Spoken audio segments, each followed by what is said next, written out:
하나님은 처음부터 이 모든 일들을 내다보시고 미리 말씀해 주셨다는 것이에요. 네. 뭐 하지 말란 얘기입니까? 니네 안방 빼앗기지 말라는 것이에요.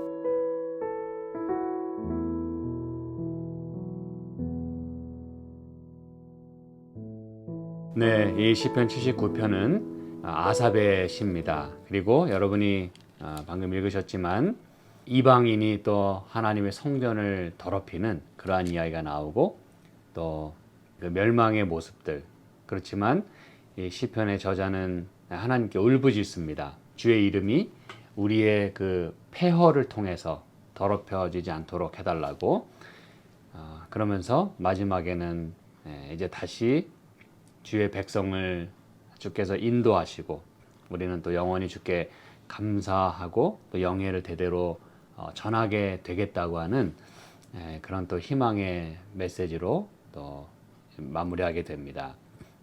여러분, 이 시편 79편 저희가 74편에서도 예를 들면 7절부터 이제 보시면은 시편 74편 주의 성소를 불사르며 주의 이름이 계신 곳을 더럽혀 땅에 엎었나이다. 그러면서 8절에도 저희의 마음에 이르기를 우리가 그것을 진멸하자 하고 이 땅에 있는 하나님의 모든 회당을 불살랐나이다. 네. 자, 이 시편 74편도요. 분명히 이 아삽은 왜 하나님의 성전이 이렇게 더럽혀질 수밖에 없었는지 그 이야기를 하며 저희가 또 그 전후 문맥과 배경들을 살펴봤어요. 가장 기본적으로는 사단이 그 이 선악의 대쟁투에서 하나님의 성전을 늘 회파하고 더럽히는 일을 했다는 것이죠. 그런데 이 아삽은 그 와중에서도 그 각 시대의 대쟁투의 큰 그림 속에서도 무엇을 놓치지 않고 있냐면 아주 그 세미한 그 중요한 것을 여기 말해주고 있는데 9절에 우리가 살펴본 대로 우리의 표적이 보이지 아니하며 선지자도 다시 없으며 우리 이런 일이 얼마나 오래는지 우리 중에 아는 자도 없도다. 그래서 여러분 우리가 이 시편 74편 살펴본 대로 우리의 죄악이 있다고 하는 것이에요. 이런 모든 일들 속에는 우리의 삶과 매우 밀접한 관련이 있다는 것입니다. 여러분 선악의 대쟁투는 나와 상관없이 이루어지지 않습니다. 그리고 나는 그 한복판에 연루가 돼 있어요. 그래서 나의 삶과 또 나의 모든 그 모습들로 인해서 누가 영광을 받게 되는지가 결정이 되는 것이에요.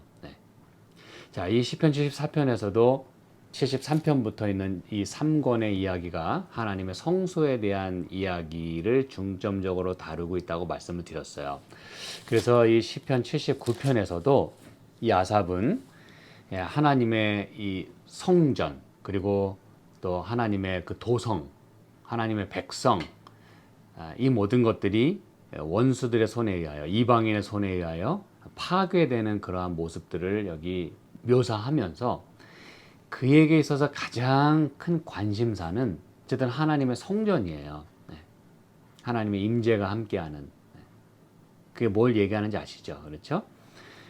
그래서 늘 성전 봉사를 했던 이 아삽에게는 가장 그 큰 것, 그리고 가장 그에게 관심이 있는 것, 그리고 그에게 가장 큰 문제는 뭐냐면 열방이 주의 기업에 들어와서 주의 성전을 더럽혔다. 이것이 이제 가장 큰 것이에요. 그리고 여러분 하나님의 성전이 더럽혔다고 하는 것 자체가 하나님의 이름이 욕을 먹는 것이고 하나님 믿는 백성에겐 가장 큰 수치가 되는 것입니다. 물론 여기 예루살렘으로 돌무더기가 되게 하셨다 그랬는데 그거보다 가장 가슴 아픈 것은 하나님에게 있어서나 지금 이 아삽에게 있어서는 하나님의 성전이 더럽혀졌다는 게 가장 큰 이슈예요. 저와 여러분에게도 그럴 수 있으면 참 좋겠습니다. 그렇죠?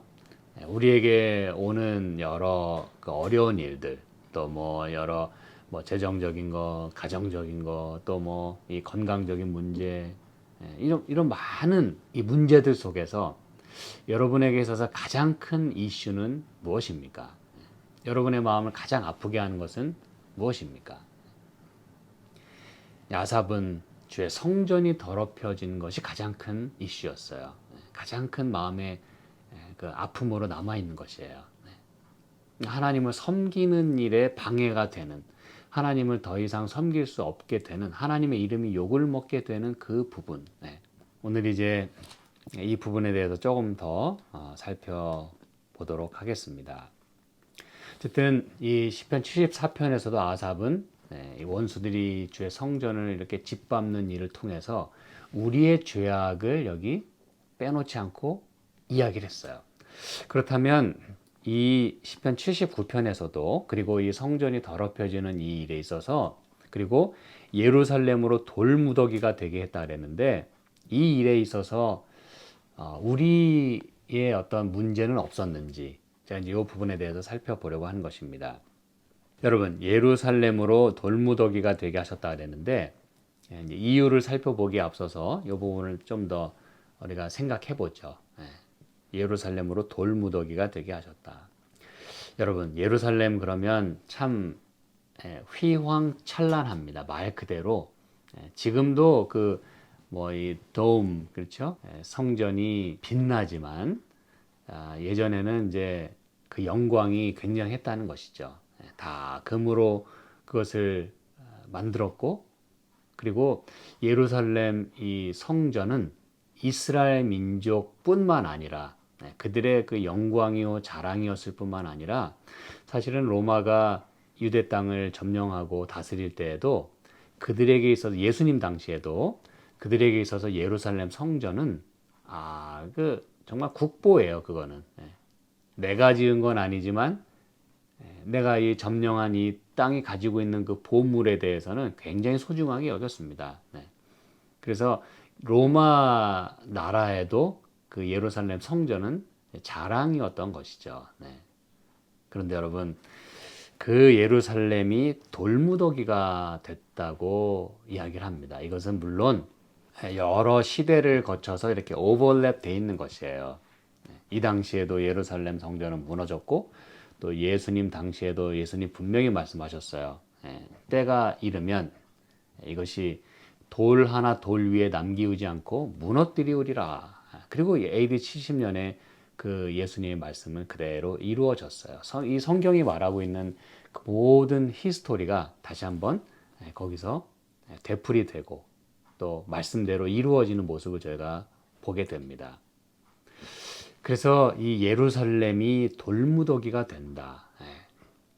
여러분, 그 예수님 당시에도 그 예루살렘 성전이 이렇게 돌 하나 돌 위에 남지 않고 무너지게 된 게 왜 그런지 여러분 알고 계시죠? 그렇죠? 이제 그 이유를 저희가 살펴보려고 하는 것입니다.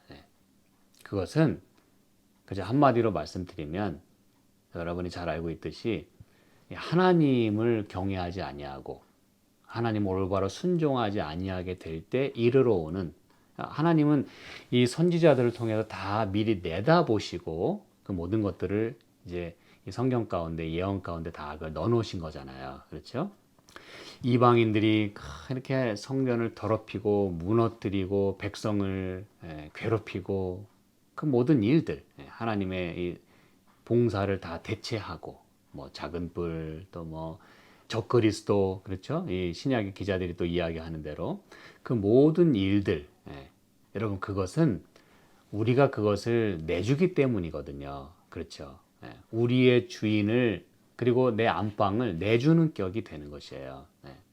그걸 끝까지 목숨을 걸고 지켰어야 하는데 아사부님 그걸 안타까워하는 것이거든요. 그렇죠?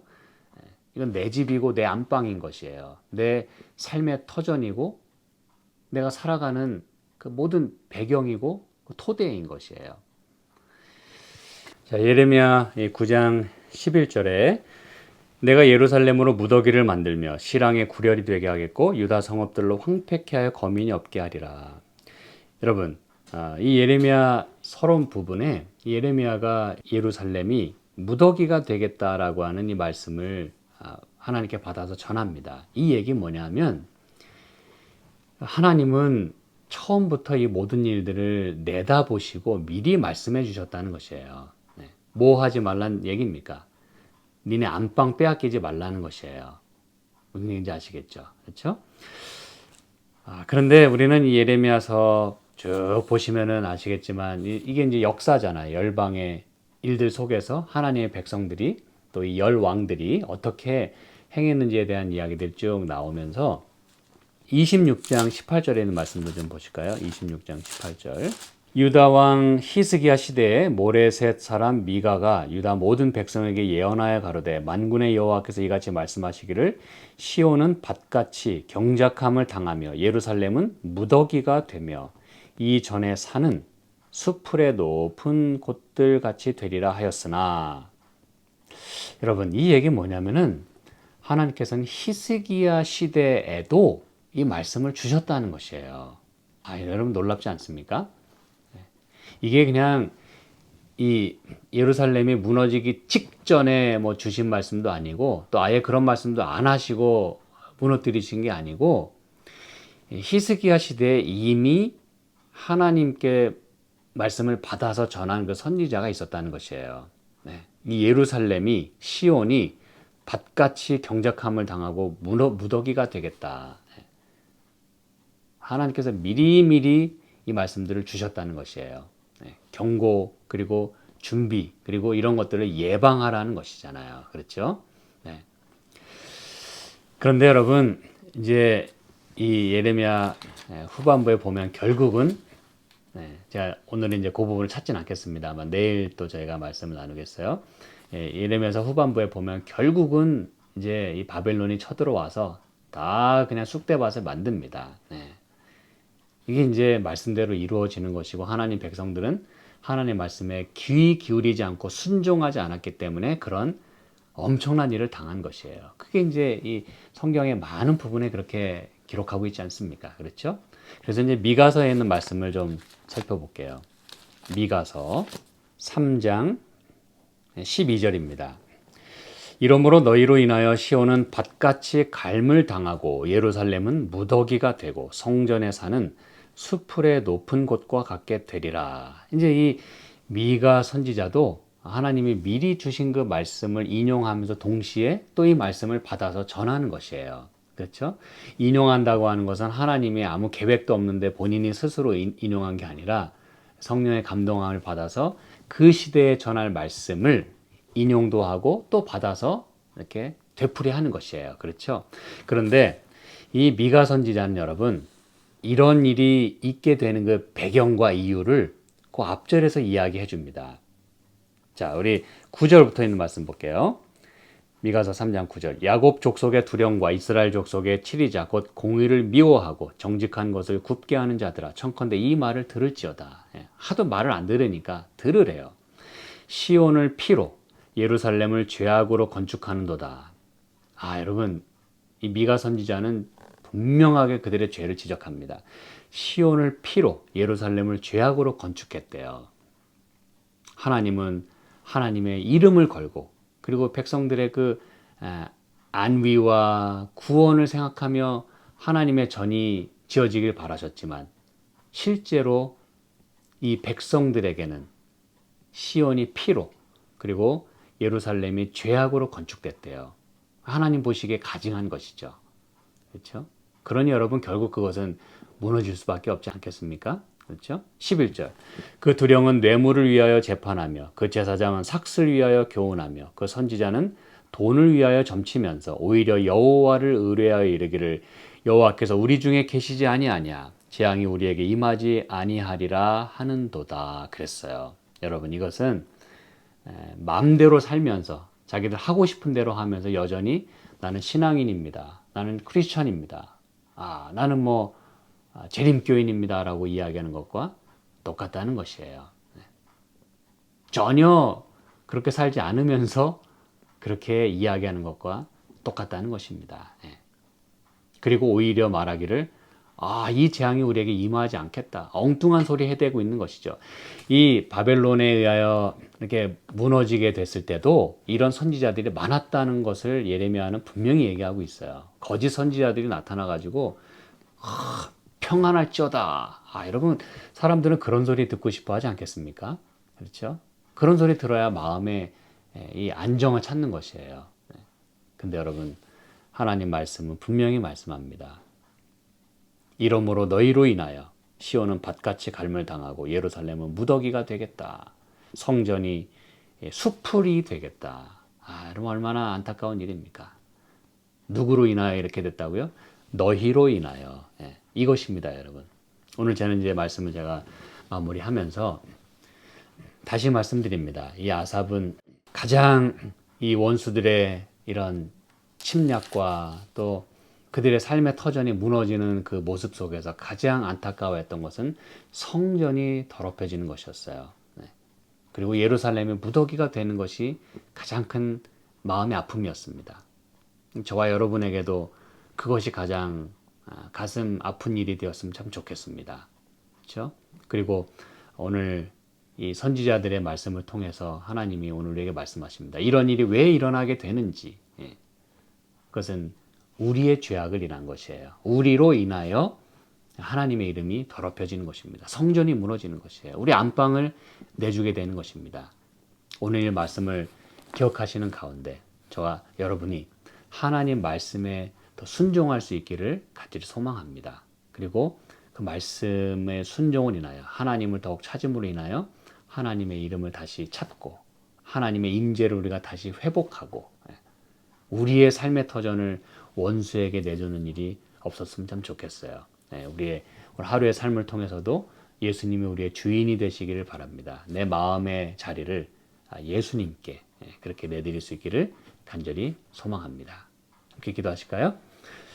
하나님 아버지, 오늘 저희가 이 말씀대로 순종하며 살기를 원합니다. 저희를 도와주시옵소서. 예수님의 이름으로 기도합니다.